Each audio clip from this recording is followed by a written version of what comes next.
Dostlar, bugün biz Boston şehrindeyik.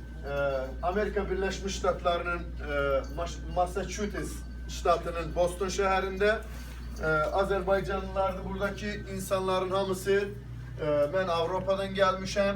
Dostlarımız Novruz bayramımızı tebrik eləmək istəyir. Deyin, Novruz bayramını kim tebrik eləmək istəyir? Siyasi məhbussuz Azərbaycan olsun. Ne bileyim, Azerbaycanımız kanuni bir devlet olsun, azad devlet olsun. Sözün əsl manasında demokratik olsun. Demokratik bir devlet olsun, diktatura olmasın, hakimiyet elden ele keçməsin, azad seçkiler olsun. Novruz bayramını fəxr ilə keçirək. Yani bizim bir milli bayramımız yadımızdan çıkmasın. Bak bizim burada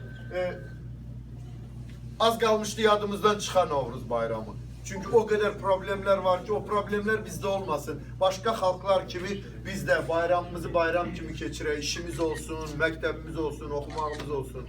Bu kadar. Biz o xalqıq ki, 1990-cı ildə tankın qabağına çıxan xalqıq yəni. Unutmayaq onu da. Bu kadar yani.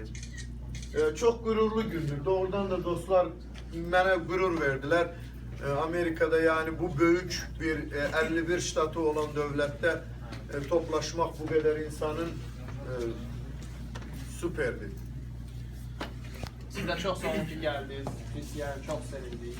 İstəyək ki siz tez-tez gələsiniz. Yəni əlimizdən gələn də eləyəcəyik ki, tək siz yox, başqa doğrudan da yəni cəmiyyətdə seçilən, tanınan. Yəni düzdür biz lider olaraq deyirik, biz hamımız gərək çalışaq lider olaq. Amma yəni sizin kimi insanların ən azından izi ilə getmək, ən azından siz bizə nümunə olursunuz və biz də çalışacağıq ki, əlimizdən gələni eləyək ki, ən azından sizin qədər də olmasa bir şey eləyək, bacardığımızı eləyək. Her bir Azerbaycanlı genç, her bir Azerbaycanlı kadın, kişi kahraman olmalıdır. Çünkü onda biz neyese nail olacağız. İndividual olarak, şəxsən herkes ortaya çıkmalıdır. Ve bu insanları birleştiren ideya var. Derler ideya yoktu, o ideya azatlıktır.